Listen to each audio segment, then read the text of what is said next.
Bueno, ahora le daremos la bienvenida al ingeniero Josh Ponte Torres, quien es ingeniero mecánico de fluidos de la Universidad Nacional Mayor de San Marcos, con un Master of Science in Earth Surface Dynamics por la Universidad de Minnesota de Estados Unidos, con un PhD in Environmental Fluid Mechanics en Texas University de Estados Unidos. Trabaja como ingeniero portuario en Royal Haskoning DHB y cuenta con más de 5 años de experiencia en recopilación, procesamiento, análisis y desarrollo de proyectos de envergadura desarrollados en Estados Unidos, Brasil, España, Ecuador e Irlanda.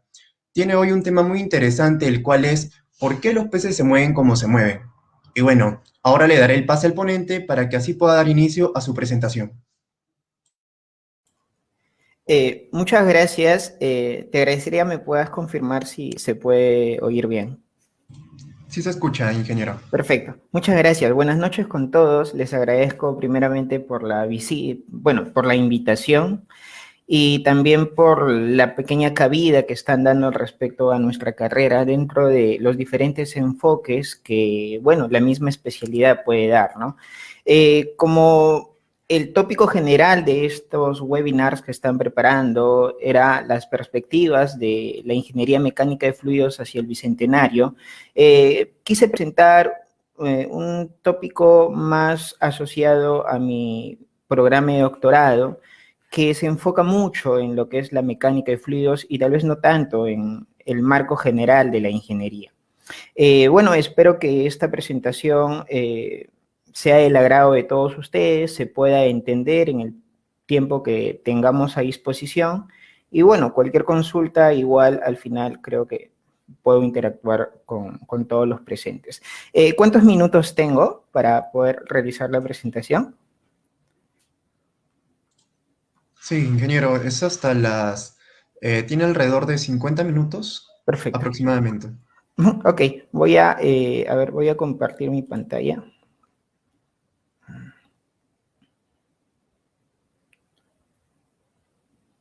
A ver.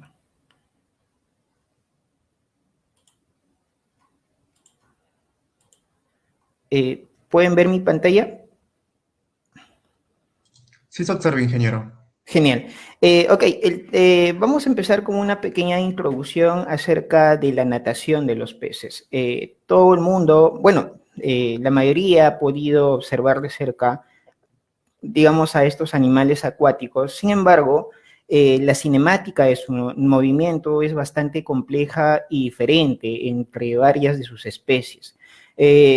Entonces, vamos a empezar primero por clasificar los tipos de movimientos de alguno de ellos, de los más representativos, por decirlo así, para luego hablar de otros temas relacionados justamente a su nado. En primera instancia, cabría decir que todos los peces tienen un mecanismo diferente para su movimiento. Esto está basado tanto en su rendimiento como también en el uso de su energía. Por ejemplo, uno de los primeros peces que vamos a analizar, por ejemplo, es el pez luna, ¿no? Este pez luna es este que está acá, como una imagen, y tiene un movimiento particular. Miren, el pez luna dentro del flujo avanza moviendo sus aletas.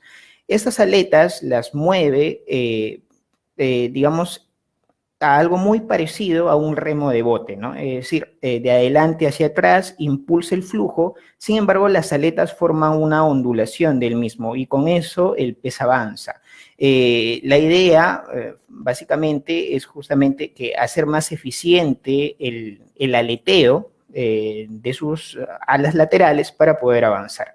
Este es uno de los primeros tipos de movimiento, posiblemente sea el más conocido. Este pez, por ejemplo, es muy parecido a Nemo en la película y esta es su forma habitual de nado, ¿no? Otro tipo de animal marino que, por ejemplo, quisiera analizar es la anguila, ¿no? La anguila, por ejemplo, tiene una forma de nado totalmente diferente. La anguila tiene un nado de tipo ondulatorio. La idea de ondular el cuerpo es que cuando lo retuerce y luego nuevamente recupera su forma natural, crea un impulso inercial de tal manera que avanza hacia adelante. Entonces, mientras más rápido sea la ondulación, más rápido puede avanzar, y ese es el sentido de su nado, ¿no?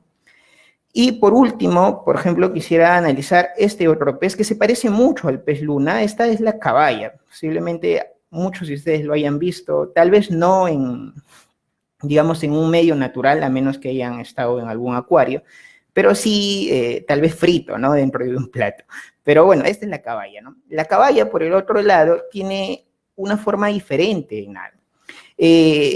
Básicamente, a diferencia del pez luna, esta caballa nada por intermedio de su cola. La cola posterior se mueve de tal manera que genera un impulso dentro del flujo. Y básicamente a partir de este pez es que nace la inspiración para poder crear las aletas tipo delta, ¿no? Que son muy utilizados digamos, en el diseño de aeronaves, principalmente con fines militares, ¿no?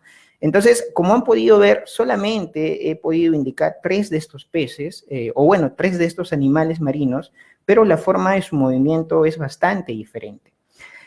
Ahora, ¿por qué se estudia esto, no? ¿Cuál es el fin de estudiar un pez como nada, no? Porque justamente las aplicaciones que conllevan esto o los efectos que tiene determinada investigación sirven para crear nuevas maquinarias, sirven para determinar rendimientos y eficiencia de nuevas maquinarias y también sirven para tener una idea general de cómo es la hidrodinámica y cómo se relaciona con los diferentes aspectos de todos los animales, ¿no? Porque no hay mejor diseño que la propia naturaleza. Entonces, estos animales que tienen miles de millones de años ya, han diseñado su cuerpo de tal manera que la forma en la que se mueven es tan perfecta para el estado que tienen que nosotros tratamos de imitarlas, ¿no? Entonces, ese es como que el intro principal de esta presentación. Y bueno, ahora vamos a estudiar uno de los tópicos, bueno, uno de los tantos tópicos que existe al respecto al nado de los peces, ¿no? Voy a abrir otra presentación, que es esta de acá. A ver, la voy a compartir. ¿Se puede ver o tengo que volver a compartir la pantalla? Sí se puede observar. Genial, ok. Entonces, el día de hoy nos vamos a centrar principalmente en el nado anguiliforme, ¿no? Es decir, este nado de forma ondulatoria que tienen pues las anguilas, las lampreas, que son estos pequeños gusanitos que uno encuentra en determinados flujos, y vamos a ver por qué estos animales, cuando uno lo observa, nadan muy cercanos al fondo del suelo, ¿no? Sea en un charco de agua, sea en un arroyo o en cualquier estanque, usualmente uno los ve muy pegados al suelo. Entonces, por mucho tiempo, cuando a veces se investiga esto de forma experimental, es decir, en la vida misma, in situ, podría pensar que esto se debe a algo, ¿no? Sin embargo, para dar indicios de que es verdadero o no, o cuál es el efecto real que tiene el fondo sobre el nado, la eficiencia de nado de estos animales, pues se realiza la investigación, ¿no? El día de hoy voy a hacer una pequeña presentación respecto a esto, para, bueno, ver algunos conceptos y ver cómo se relacionan también a otros tipos de movimiento. A ver. Bueno, primero vamos a presentar una pequeña introducción, unos antecedentes tal vez y alguna motivación respecto a este tópico en específico. Miren, habíamos visto en los gráficos iniciales que estos movimientos ondulatorios generan un impulso en el flujo. Sin embargo, no solamente genera un efecto sobre el flujo en sí, sino también sobre el propio cuerpo del animal. Entonces, cuando estos cuerpos, por decirlo así, se ondulan, generan vorticidades, ¿no? Las vorticidades permiten que este pequeño animal se impulse y pueda avanzar hacia adelante. Sin embargo, esta vorticidad está asociada también al campo de presiones que se genera a su alrededor. Entonces, lo primero que se sabía al respecto a este nado de forma experimental era que las vorticidades, es decir, el campo de vórtices que generaba el movimiento ondulatorio, estaba asociado primero a la rotación del cuerpo. Es decir, mientras más vorticidad presenta un movimiento, incrementa la rotación del cuerpo. Y segundo, que las bajas presiones, es decir, cuando ya el cuerpo se estiraba y que tenía estas bajas presiones, también los vórtices disminuían, ¿no? Es decir, tenían una relación directa con esto. Esto ya se sabía, utilizaban investigaciones basadas en PIV y tomografía digital para poder hacer esto, es decir, lo veían mediante una cámara pequeñita de un cuerpo con un haz de luz, que, bueno, tengo unas imágenes por ahí que lo vamos a revisar.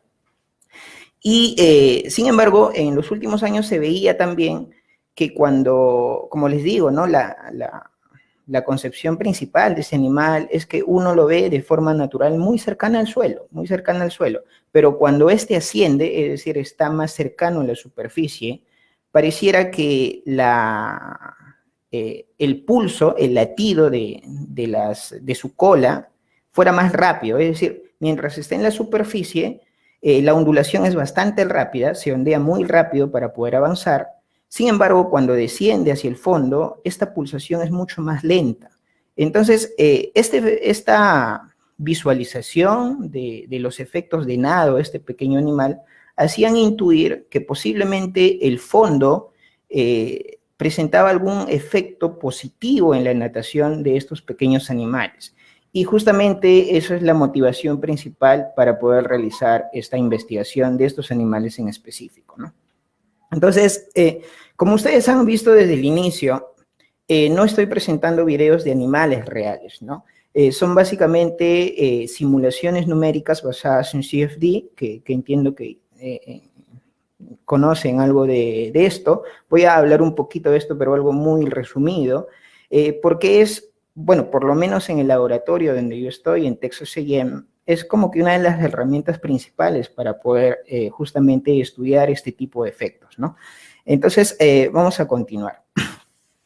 Como el CFD que nosotros estamos manejando es un código in-house, es decir, que se hizo en el propio laboratorio, no es un software comercial como ANSYS, que es el que, bueno, en la escuela, en el pregrado, cuando yo estudiaba, era el que principalmente se utilizaba, o tampoco es un código basado en otro código de open source, ¿no? Como OpenFOAM o cualquier otro.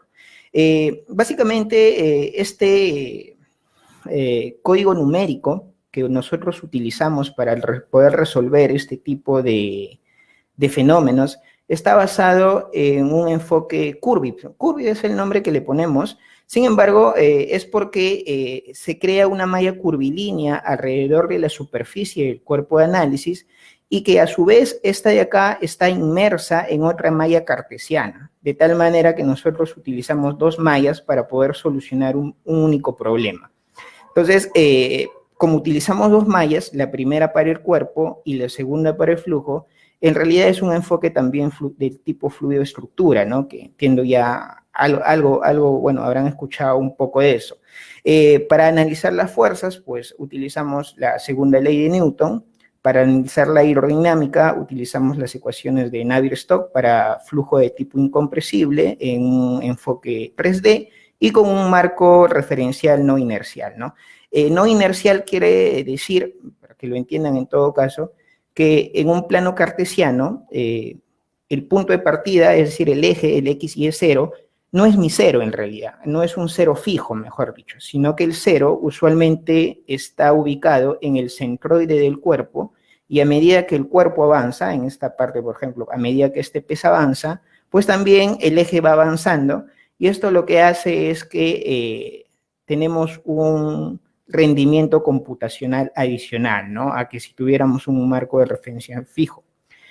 Por otra parte, también a medida que este código in-house se venía mejorando, también tenemos un tópico tipo overset. El overset quiere decir que, por ejemplo, en la figura se ve que cerca al pez hay una grilla de color plomo o gris, por decirlo así. La idea de resaltar esa primera figura es porque como esto está muy cercano al cuerpo y usualmente muy cercana a las superficies, nosotros analizamos las estelas y los vórtices que generan el cuerpo, necesitamos mallas mucho más finas, es decir, la resolución de celdas tiene que ser mucho más pequeña.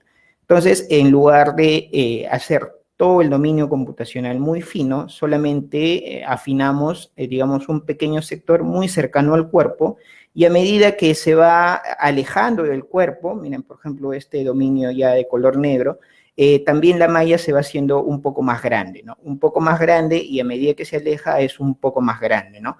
Ese es el overset, ¿no? Es prácticamente, son mallas inmersas dentro de otras que se resuelven al mismo tiempo.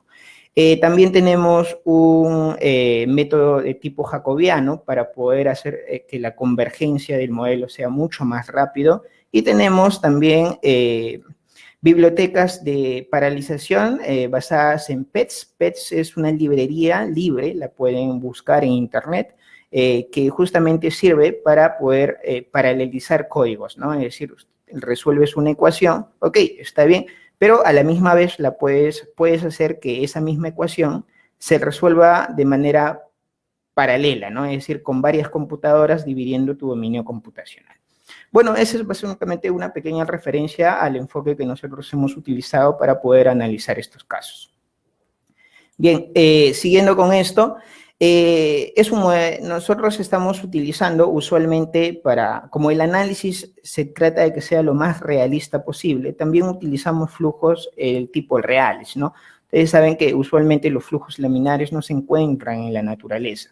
Entonces, los flujos, como usualmente son turbulentos, para reírnos, bueno, con un rango de turbulencia ya basado en la naturaleza, utilizamos modelos LES, ¿no? Estos son Large Eddy Simulation, es decir, este modelo pues simula vórtices que se generan dentro de un flujo, y para el cierre de turbulencia utilizamos un modelo de tipo Smagorinsky, y las leyes de pared que utilizamos usualmente son leyes del tipo logarítmico, ¿no?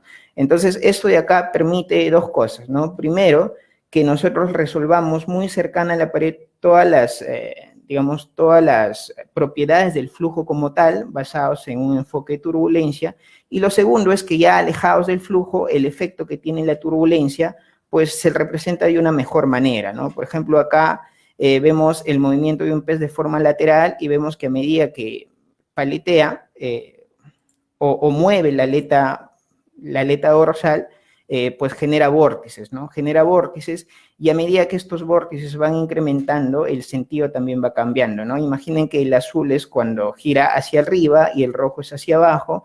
Miren, a medida que gira más rápido, acá, pues esos vórtices se vuelven un poco más constantes, y este es el efecto que se genera en muchas nubes también, ¿no? Y bueno, es un efecto normal que se asocia al número de Strugel, ¿no? Que bueno, vamos a ver un poco más adelante. Entonces, siguiendo con nuestro tópico, en realidad, eso, como le digo, era parte de la herramienta que nosotros vamos a utilizar para poder analizar el movimiento de este nado tipo anguiliforme. Entonces, primero, la geometría, ¿no? Nosotros, para poder hacer una simulación numérica, necesitamos la geometría de este animal, ¿no? Entonces, la geometría ha sido prácticamente, nos la han brindado, y bueno, se le da la mención al profesor Smith de la Universidad de Princeton. Con respecto al movimiento, recuerden que como es un modelo fluido-estructura, ya tengo una ecuación para el movimiento del flujo, que es que son las ecuaciones de Navier-Stokes. Sin embargo, necesito también una ecuación digamos, del cuerpo sólido, ¿no? Que es esta lamprea. Entonces, esta es la ecuación, básicamente, y fue dada por el profesor Lauder, que es de la Universidad de Stanford. Y bueno, estas son las medidas, digamos, geométricas de este animal, ¿no? Tiene una longitud aproximada de 14 centímetros. Esta es la velocidad media, por decirlo así, es de 2 longitudes por cada segundo, ¿no? Donde L, pues, son estos 14 centímetros usualmente, y el Reynolds que nosotros estamos trabajando es de 40.000, ¿no? Bueno, estas son algunas características del tamaño de malla, y bueno, como les dije, esto es algo que ya les había explicado anteriormente, que prácticamente la velocidad está basado en un enfoque no inercial, ¿no? Es decir, el eje de nuestro punto de medición prácticamente se mueve junto al cuerpo. Bueno, vamos a seguir. Entonces, ¿cuál era la intención de justamente de hacer esta investigación, ¿no? Como les dije, por investigaciones anteriores y también investigaciones hechas in situ, sugerían que este tipo de animales, las lampreas, posiblemente tendrían una mejor eficiencia de nado muy cerca al fondo. Entonces, para poder nosotros demostrar si esto era verdadero o si había alguna incoherencia al respecto de esos resultados, hicimos dos simulaciones, ¿no? En una de ellas, primero nosotros prácticamente hicimos nadar a esta lamprea dentro de una superficie libre, ¿no? Bueno, superficie libre les digo porque el fondo no era muy notorio, ¿no? Es decir, el efecto del fondo no era relevante sobre la superficie del flujo. Y la segunda, nosotros sí lo hicimos nadar a una distancia tal que el efecto del fondo se sintiera sobre el efecto del flujo, ¿no? Es decir, por ejemplo, la longitud en vista lateral era de L, por decirlo así, una longitud L, que ya saben que era 14 centímetros, y la distancia que ahora está nadando respecto al fondo era 0.04 L, ¿no? Es decir, 0.04 por 0.14, ¿no? Entonces, esa era más o menos la distancia que nosotros queríamos para, bueno, poder analizar justamente ese efecto. Bueno, lo que encontramos fue primeramente con respecto a los vórtices, ¿no?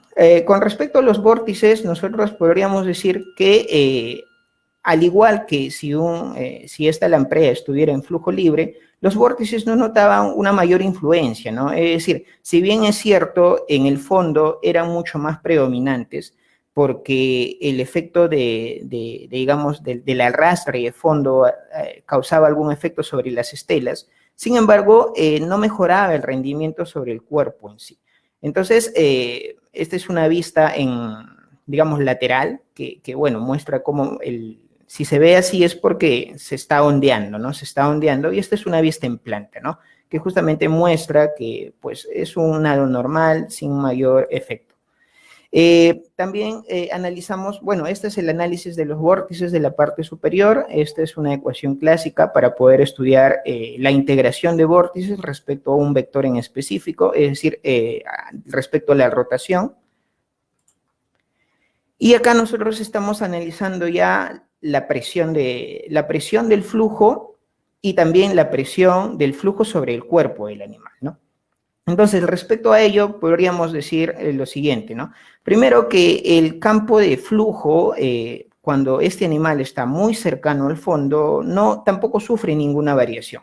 Sin embargo, cuando este animal sí se encuentra en superficie libre, la presión del flujo es decrece a medida que este animal aumenta la velocidad. Es decir, mientras nada mucho más rápido, la presión se siente mucho menos sobre el cuerpo.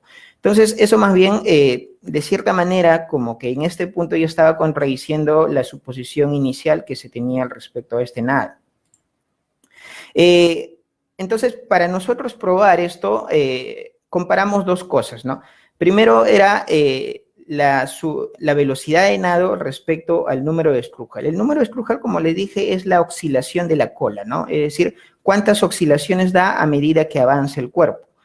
Y lo que encontramos fue, por ejemplo, que el rendimiento en superficie libre, que es esta línea roja, era muy similar al rendimiento del nado respecto a un animal que estaba muy cerca al fondo. Ahora, ¿cómo se compararon estos dos resultados? Imagínense que suelto un cuerpo y creo una ecuación para que oscile su cuerpo, ¿no? Pero ¿hasta cuándo va a oscilar? Oscila hasta que la velocidad del flujo se compare con la resistencia del cuerpo. Es decir, en términos mucho más sencillos, hasta que la velocidad sea constante, ¿no? Es decir, a medida que el flujo viene, también el cuerpo avanza, y cuando llega a un punto constante, ese es nuestro punto de medición. Ese punto de medición se comparó para la lamprea cuando estaba muy cerca al fondo, y también cuando se encontraba en un punto donde el efecto del fondo no era relevante. Y como ven los resultados acá, son prácticamente, bueno, no son resultados con una diferencia bastante marcada, ¿no?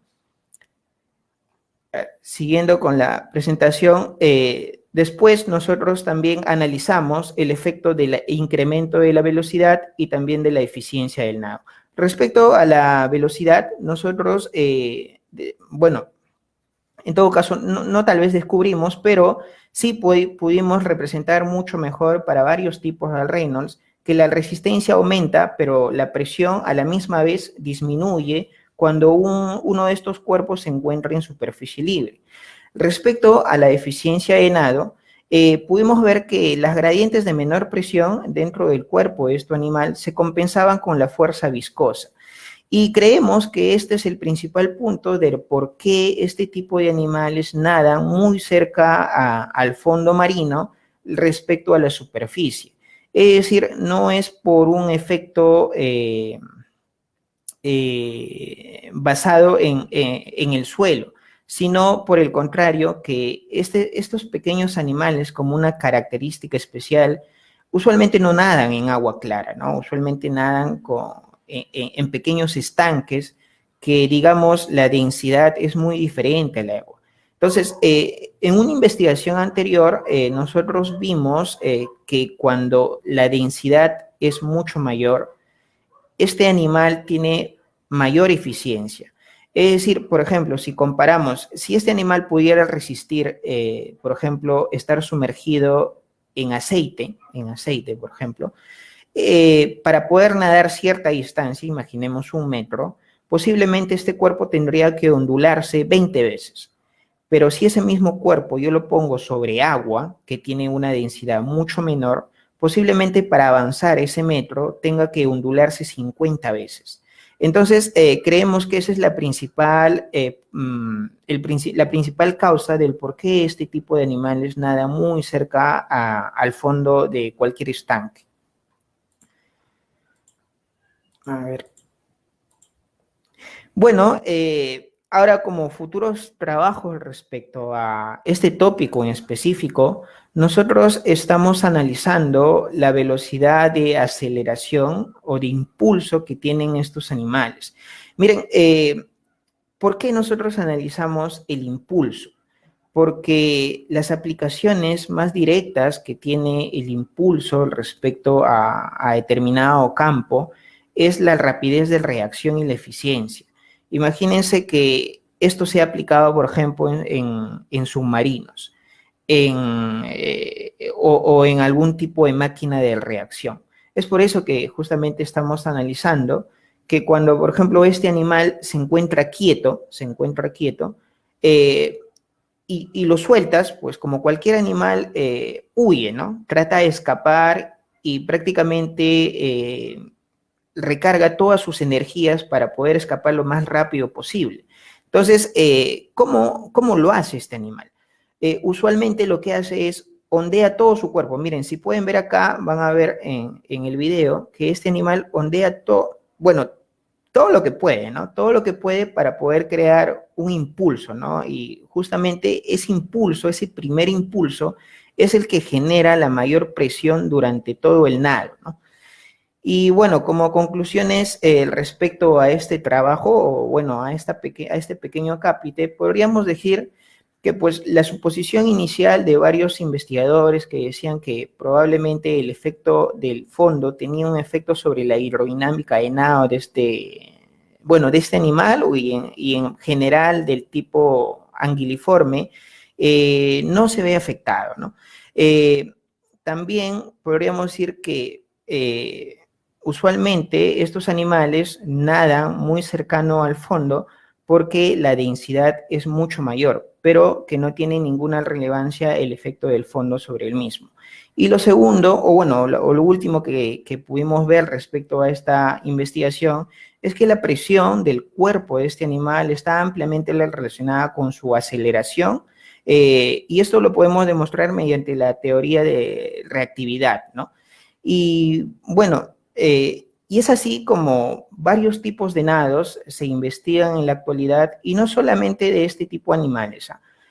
Por ejemplo, por mucho tiempo, para poder diseñar estas lanchas de recreación, no sé si ustedes habrán visto estas lanchas tipo Baywatch, por ejemplo, estaban ampliamente basados, por ejemplo, en la propulsión que tenía un delfín, porque hasta hace muchos años atrás se creía que el delfín tenía uno de los movimientos hidrodinámicos mucho más rápidos de la naturaleza.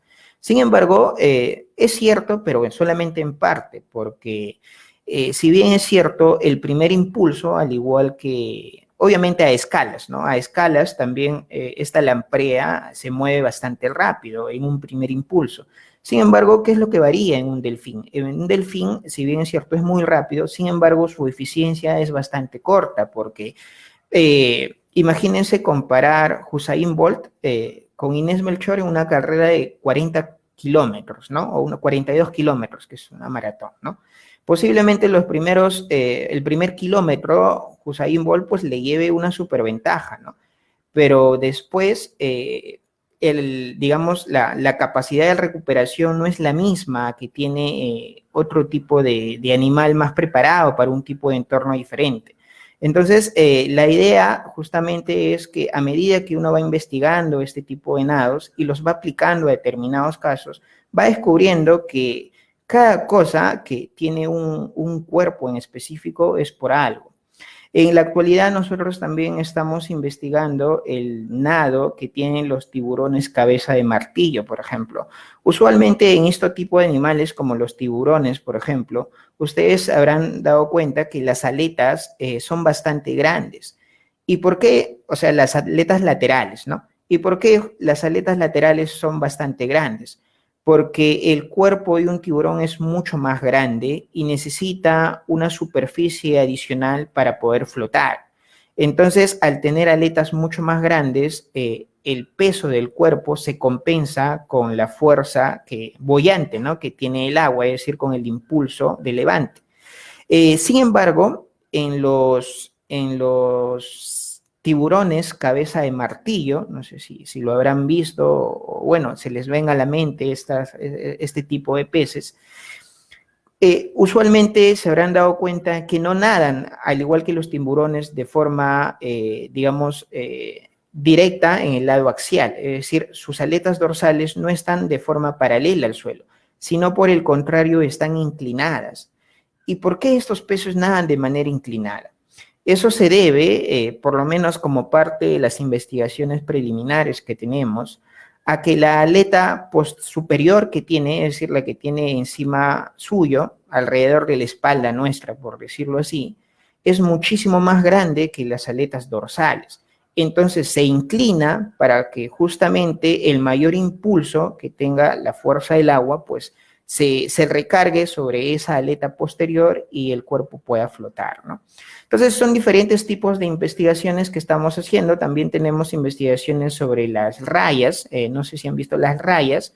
Las rayas, por ejemplo, sí tienen una eficiencia mucho mayor cuando nadan cerca al suelo, pero es porque su tipo de nado se parece mucho al nado que tiene el pez luna que veíamos inicialmente, este nado en forma de reno, que hace que los vórtices impulsen también el cuerpo y generen un empuje adicional sobre el mismo, ¿no? Haciendo que su nado sea mucho más eficiente que cuando está muy lejano al suelo, ¿no?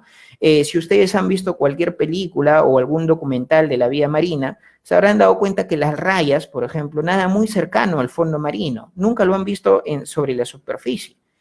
Eso es bastante común y justamente le digo porque pues eso se debe a que justamente tiene mayor rendimiento, ¿no? Es decir, se cansa menos, por decirlo de alguna manera. Y bueno, hay varias investigaciones así, espero que haya otra oportunidad para poder compartir con ustedes. Y bueno, muchísimas gracias por la oportunidad, por su tiempo.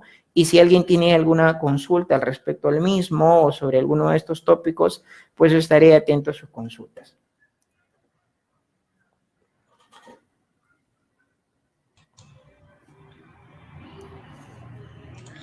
Bueno, muchas gracias por la excelente ponencia, ingeniero. A continuación procederé a realizar la lectura de preguntas formuladas. Aquí Ok. justamente tengo una pregunta que me indican, ¿en el Perú hay investigaciones actuales donde se esté aplicando el CFD al estudio animal?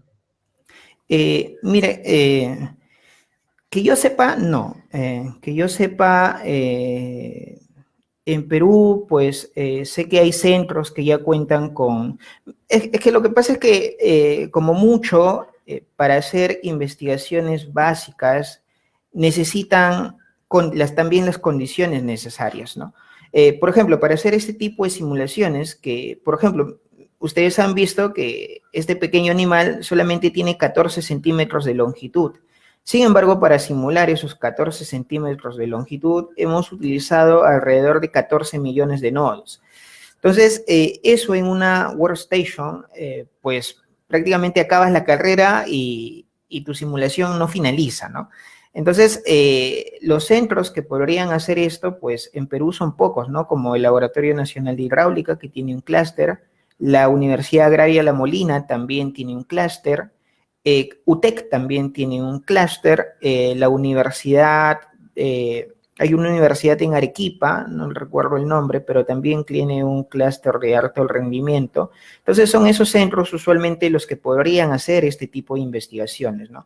Sin embargo, pues por lo poco que sé que sus investigaciones están más centradas en temas de machine learning, estadística y bueno, ese tipo de cosas, ¿no? Pero esto de acá no, pero que digo, bueno, nuevamente lo recalco, ¿no? No existen todavía las condiciones. Y lo segundo es también que, pues, todo tipo de estudios necesitan un financiamiento, ¿no? Y a veces en Perú el financiamiento para este tipo de investigaciones aún es bastante escaso, ¿no? Excelente respuesta, ingeniero. Otra pregunta más. Aparte de usted mencionar justamente el impulso como uno de los factores importantes para justamente la investigación, ¿usted cree que hay otro factor más que se estaría tal vez pasando por encima, que tal vez se debería investigar mucho más a fondo? Aparte, Mire, mire, en la propulsión son dos los factores que usualmente se estudian, ¿no? Uno es la fuerza del impulso, como les dije, y la otra es la superficie del cuerpo. Hay investigaciones del profesor Leader, por ejemplo, en la Universidad de Stanford, que ellos estudian por qué las escamas de los peces, de todos los peces, al igual que el nado, por ejemplo, son diferentes. Si uno analiza la escama de un pez luna, es muy diferente, por ejemplo, a la escama de un tiburón. Y lo mismo pasa con la escama de un delfín, por ejemplo. Pero ¿por qué son diferentes? Justamente son diferentes porque la propulsión de los mismos hace que requieran diferente tipo de aspectos de su cuerpo, ¿no? Por ejemplo, el tiburón nada igual por medio de la aleta posterior. Entonces, el impulso que tiene un tiburón no es tan rápido. Entonces, necesita escamas mucho más lisas y rectas. Por ejemplo, este tipo de animales que hemos visto, como la lamprea, usualmente como su nado no es tan rápido y más bien por el contrario, como se ondulan y necesitan una superficie de contacto sobre el flujo, su cuerpo es mucho más liso, por ejemplo. Su cuerpo es mucho más liso, de tal manera que pues, el flujo mismo no crea un efecto de resistencia sobre su cuerpo. Entonces, esas son las dos cosas que usualmente se analizan. Es lo mismo que cuando uno ve un carro, ¿no? Analizas la forma y el tipo de material, ¿no? Algo similar sucede también con este tipo de animales.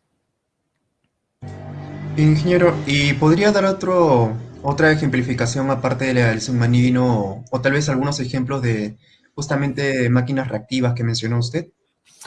Bueno, usualmente muchos productos que a veces uno no se da cuenta están basados en la naturaleza.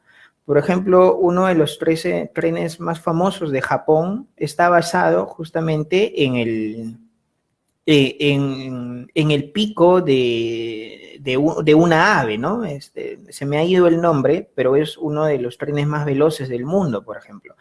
Hay un bombardero muy conocido que es el F-35, por ejemplo, que está basado también en un gorrión. Entonces, son ese tipo de, o sea, me refiero a la forma, ¿no? A la forma de las alas y a la forma de la vista longitudinal, ¿no? Es decir, la parte superior es un poquito más echadita y la parte de abajo es un poco más ondeada.